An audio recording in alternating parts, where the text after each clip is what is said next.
Good morning students, I am Dr. Priyanka Bhalerao and welcome to my YouTube channel Royal Educational Services।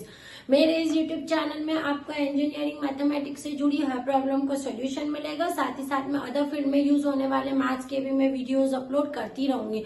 मेरा ये channel 9, 10, 11, 12 JEE के students के लिए भी बहुत यूजफुल है। मैं इसमें मैथ्स की कुछ मैजिक्स एंड ट्रिक्स भी अपलोड करती रहूंगी।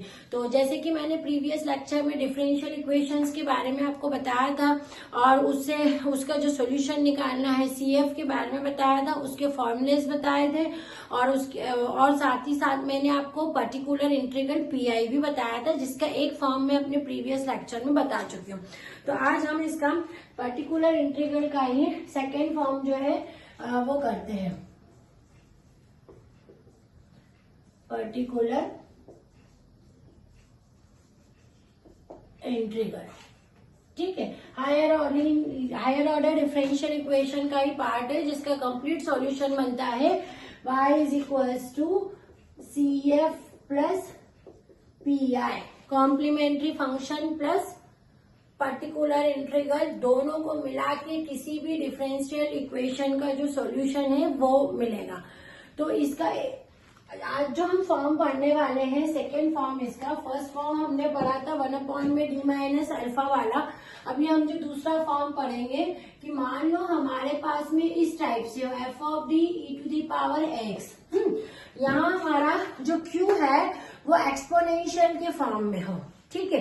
यदि ये एक्सपोनेंशियल के फॉर्म में हो तो पीआई में क्या आएगा 1 में F of A E to the power X, मतलब ये जो ए है इस डी को रिप्लेस करता है, ठीक है।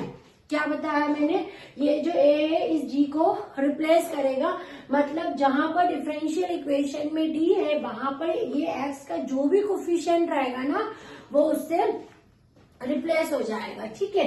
तो ये एक्सपोनेंशियल फॉर्म वाला पर्टिकुलर इंटीग्रल का फॉर्म है कि किस तरह से आप इसमें अप्लाई करते हो। इसकी एग्जांपल देख लेंगे हम।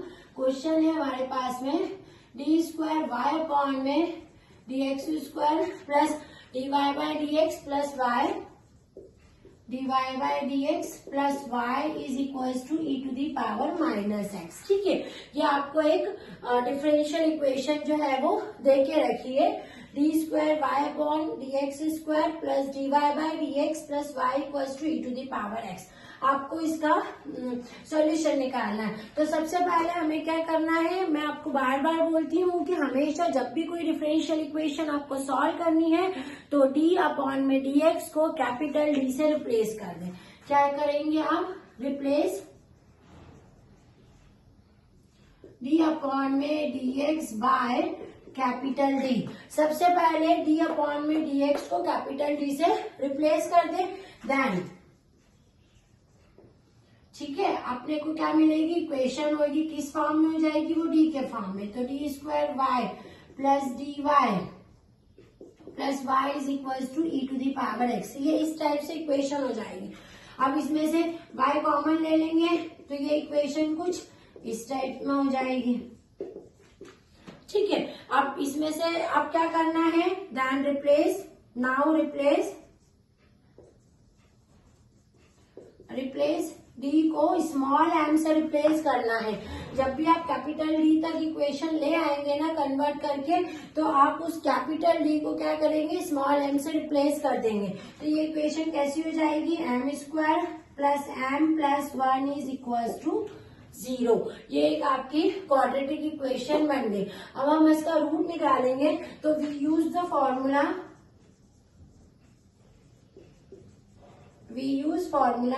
Factor formula minus B plus minus under root of B square minus 4ac upon में 2a। यहाँ पर a बराबर 1 है, b बराबर 1 है और c बराबर 1 है। ये हम इसके अंदर रख देंगे, ठीक है। तो आपको रूट क्या मिलेगा, -1 plus minus under root of 1 का square minus 4 into 1 into C upon में 2 इंटू 1। तो ये हो जाएगा -1 plus under root of 1 minus, ये भी 1 है, सी की वैल्यू 4 अपॉन में 2, यानी माइनस प्लस माइनस आए √3/2, मतलब इसका रूट कैसा आ गया है, -1 प्लस माइनस आयोटा √3, इसको सेपरेट कर ले तो -1/2 प्लस माइनस I √3/2। तो ये आपके क्या हो गया, इसका रूट हो गया इस इक्वेशन का। अब ये कैसा आया है, ये कॉम्प्लेक्स रूट आया है, तो इसका जो कॉम्प्लीमेंट्री फंक्शन है वो कैसा होगा, form alpha plus i beta का है ना। तो it's complementary function CF is equals to क्या निकलेगा, उसका फॉर्मूला क्या है हमारा, e⁻ alpha x into C1 cos beta x plus C2 sin beta x। ठीक है, अल्फा की जगह क्या हो जाएगा, e⁻−1/2x C1 cos, इसकी जगह क्या आ जाएगा, बीटा वाला फॉर्म यानी √3/2x है ना। तो ये क्या हो जाएगा, √3/2x plus C2 sin √3/2x है ना। तो ये क्या हो गया है, इसका CF हो गया है इस इक्वेशन का। अब हमें क्या देखना है कि यहाँ पर क्या है, Q की वैल्यू देके रखिए।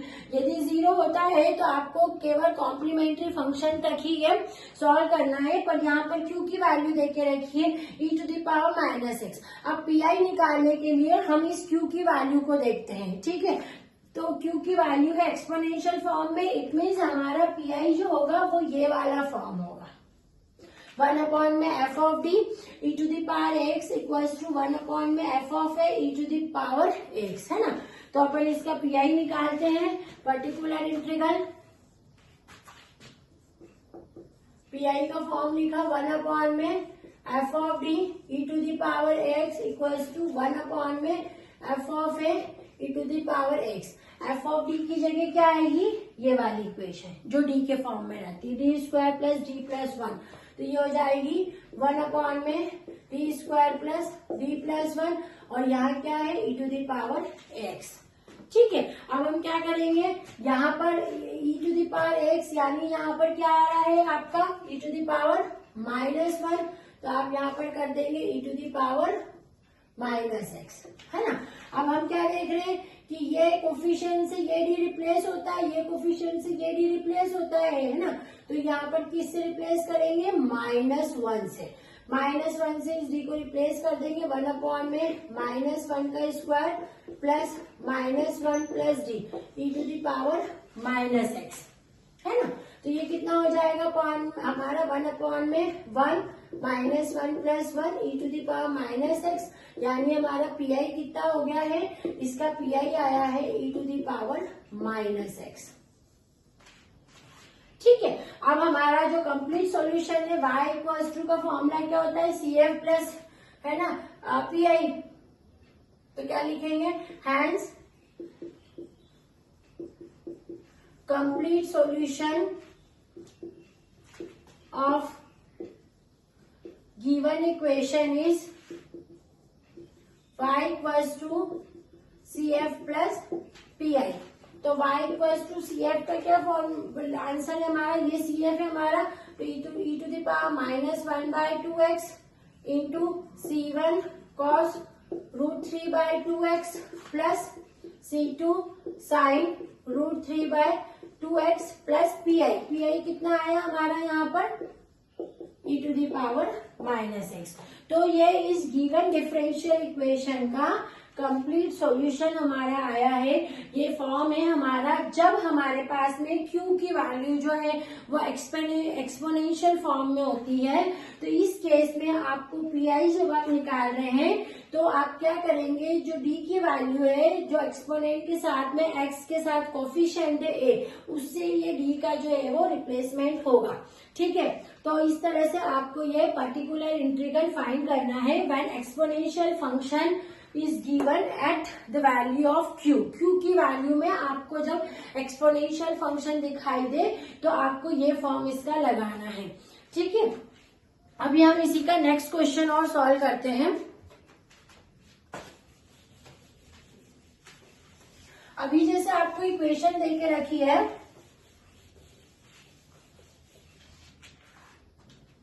डी स्क्वायर, क्वेश्चन 2 है हमारा, डी स्क्वायर वाई अपॉन में D X square plus 5 D Y by D X plus 6y D Y by D X plus 6y equals to E to the power आपका होगा -4x, है ना।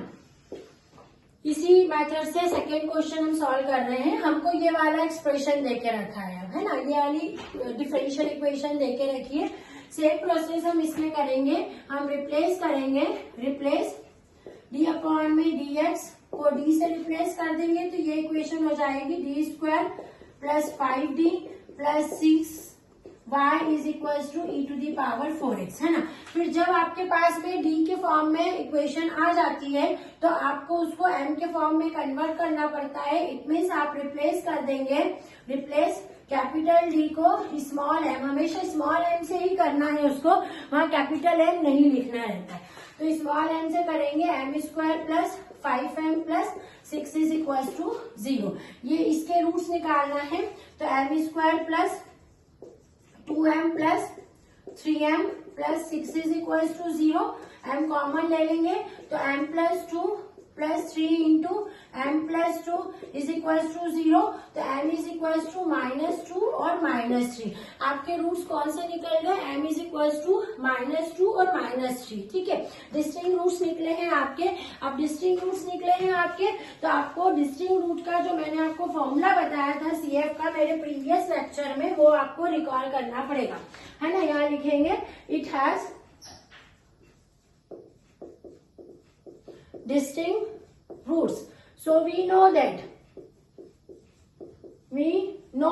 है ना। CF का फॉर्मूला डिस्टिंक्ट रूट के लिए था C1 e to the power m1x plus C2 e to the power m2x, और यहाँ पर आपका हो जाएगा ये CF is equal to m1 की वैल्यू कितनी है -2, तो C1 e to the power -2x plus C2 e to the power -3x। ये आपका कॉम्प्लीमेंट्री फंक्शन आ गया है गिवन डिफरेंशियल इक्वेशन के लिए। अब हम क्या देखते हैं, कॉम्प्लीमेंट्री फंक्शन के बाद यहाँ पर जो वैल्यू गिवन रहती है, क्योंकि उस पर फोकस करते हैं। यहाँ पर देखिए रखा है exponential function e to the power 4x, तो हम इसका PI निकालेंगे। PI निकालेंगे तो अगेन आपको लिखना पड़ेगा वहां पर we know that.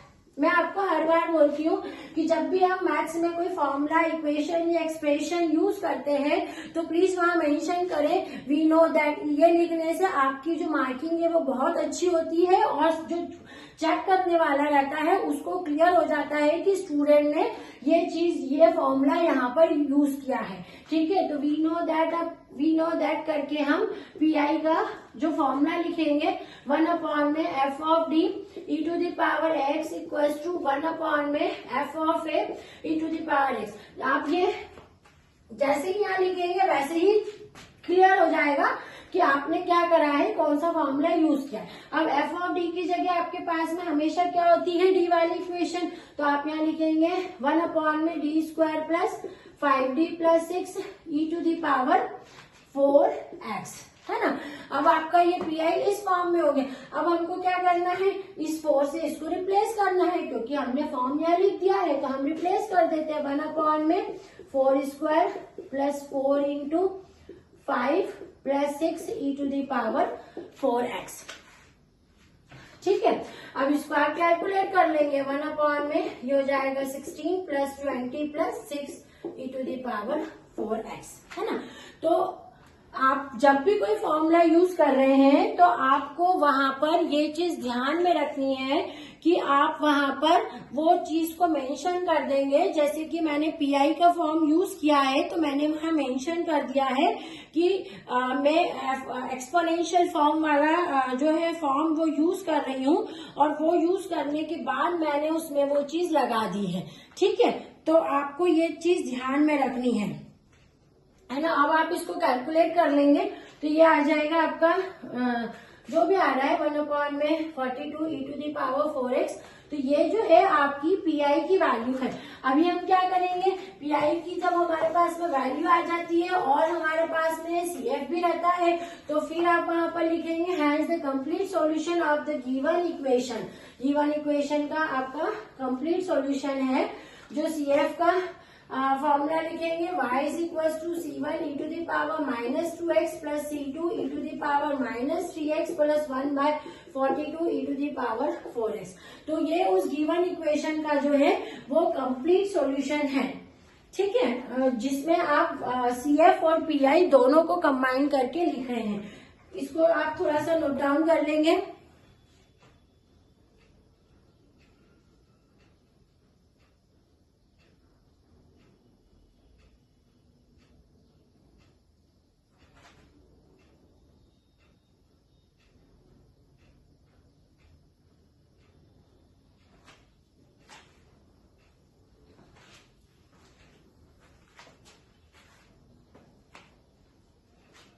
Thank you.